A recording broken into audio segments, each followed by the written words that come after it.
Thank you. ಬಿಸಿನೇ ಗೊತ್ತಾಗ್ತಿಲ್ಲ, full freeze ಆಗಿಬಿಟ್ಟೈತೆ.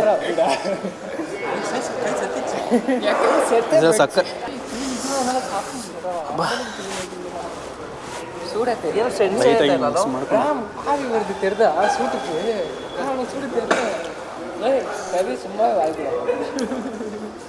ಮಸ್ತಾಗೈತೆ. ರಾಮ್ ಕಬಾಬ್ ಒಂದು ಹೇಳ್ರೆ ಚೆನ್ನಾಗಿರುತ್ತೆ. ಬಿಸಿನೀರು ಅನ್ಸುತ್ತೆ. 130 ಫುಲ್ ಶೇಕಿಂಗ್.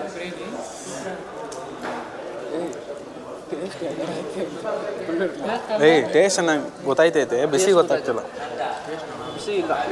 ಬಿಸಿ ಗೊತ್ತಾಗ್ತಿಲ್ಲ, ಹೊಗೆ ಬರ್ತೈತೆ ಗೊತ್ತಾಗ್ತಿಲ್ಲ. ಚರ್ಬಿ ಅದು. ರೈಸ್ ಅನ್ಲಿಮಿಟೆಡ್ ಕೊಟ್ಬಿಟ್ರೆ ಅಷ್ಟೇ. ರೈಸ್ ತೊಗೊಂಡು ಹಂಗೆ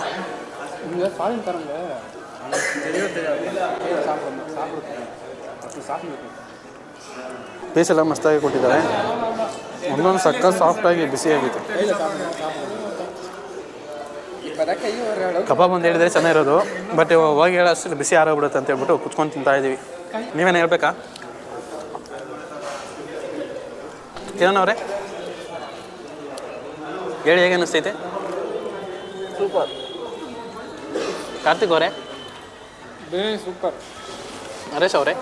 ಬಿರಿಯಾನಿ ಅಲ್ಲ, ಮಟನ್ ಟೇಸ್ಟ್ ಚೆನ್ನಾಗಿದೆ. ಮಟನ್ ಬಿರಿಯಾನಿ. ಕಬಾಬ್ ಮಾತ್ರ ಹೇಳಿಲ್ಲ ಇವರು, ಪರವಾಗಿಲ್ಲ, ಅಡ್ಜಸ್ಟ್ ಮಾಡ್ಕೊಂಡು ತಿನ್ನಬೇಕು. ಹಾಸ್ಟೆಲ್ಲು ಕ್ಯಾಂಟೀನಲ್ಲಿ ಕೂತ್ಕೊಂಡು ತಿನ್ನಂಗಿದೆ ಮೆಸ್ಸಲ್ಲಿ.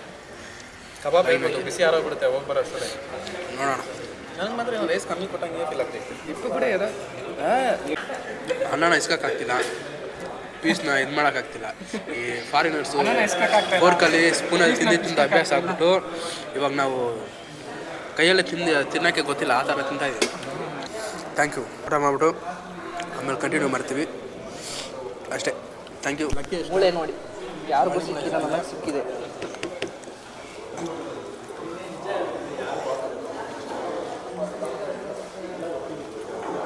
ಖಾಲಿನೇ ಮಾಡಿಬಿಟ್ಟೆ ಅಷ್ಟು ಬೇಗ? ನಾ ಕಾಯ್ದು ಕೊಂಡಿದ್ದೆ. ಬಿಸಿ ಬಿಸಿ ತಿನ್ನೋಣಂದ್ರೆ ಬಿಸಿನೇ ಕೈ ಗೊತ್ತಾಗ್ತಿಲ್ವಲ್ಲ.